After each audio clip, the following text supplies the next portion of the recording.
ñu jàppees ne nag ni mbirub Cheikh Béthio Thioune moom ca Thiès lañ ko téye ndi ci nguur a ko téye ndaxte jàpp nañ ni daal lépp lu soxal faatub ñaarib cantakun ci wàllu woowee nag jàpp nañ ni nag ca foofee nga xamante ni moo di ca benn dëkk ñaari gaar ci bis bi ay jàppante doxoon na diggante taalibe Cheikh Béthio Thioune ak ña nga xamante ni nag ñoo fa yor kaaraange ga di police ak gendarmerie waaye nag ci mujjantal procureur génn na nag indi ay leeral ci mbir yi nga xamante ni nag moom la ñu njortees ne nag moom la ñu namm ngall ci ndoddëp ñi nga xamante ni ñoo di responsable ci ay cantakun di Cheikh Béthio Thioune ak fukk ci ñi mu àndal ci faatub kii nga xamante ni nag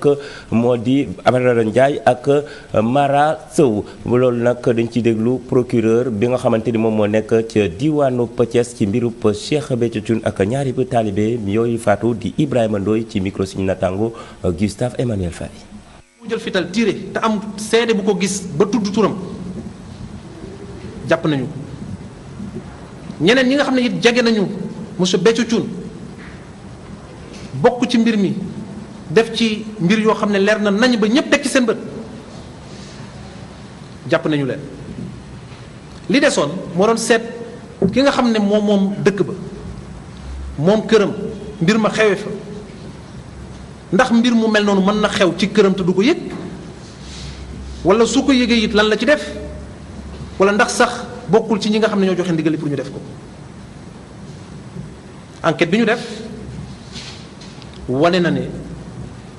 gannaaw éléments yi ñu dajale yépp moo xam seede la yu ñu am moo xam ay constatation yu ñu def la ne gis nañu ko ci guddi gi mbir mi xewe mu nekk ci otoom am ñu mu àndal ñu génn dem ba mu yàgg ñu ñëwaat te oto yooyu demoon benn ci oto yi fekk nañ ci deret yeneen ñaar yi ba bokk na ci bi mu yéegoon moom raxas nañu leen ci guddi gi ci lañ ci sukkandiku déggoo ci ak gendarmerie bi nga xam ne moo yor enquête bi déggoo ci ak suñu kilifa yi ci ne nañu ko déglu moom ci lañ ko déglu njëkk na miim waaye am nañu ay mbir yu bare yoo xam ne enquête bi fi mu toll moo tax mënuñu koo leeral wane na daal ne moom mën nañu ko boole ci ne mbir mu ni mel kenn du ndey mbi li ji ko dul moom ci li ñu jotagul amagul ci enquête bi waxuñu ne dañ koy juger avant dara xew waxuñu ne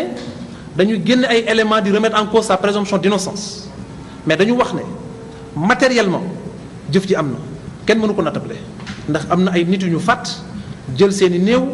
génn ba 1 kilomètre 500 ci kër gi mu xewee gas ba mu xóot suul kenn naatablewul it ne bi loolu xewee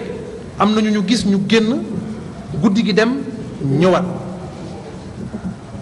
ñu am ay njort ndax yoon ci njort lay doxe ci waxtu wi ñuy toll ci enquête njort mooy ay indice ki présomption bi ñu sukkandikoo ci loolu lépp ba def recoupement yépp am nañ ci ay éléments yu leer yoo xam ne mën nañu jàpp ne ci enquête bi fi mu toll monsieur Béthio Thioune dañu ko war a woo wax ak moom laaj ko mu tontu te gendarme yi gannaaw loolu dinañ ko garder à vue yónnee dossier bi ñu jox ko juge d'instruction boo xam ne dina ko gëstu saytu ko xool mbir mi naka la gën tëddee ngir techniquement ñu mën a établir li xewle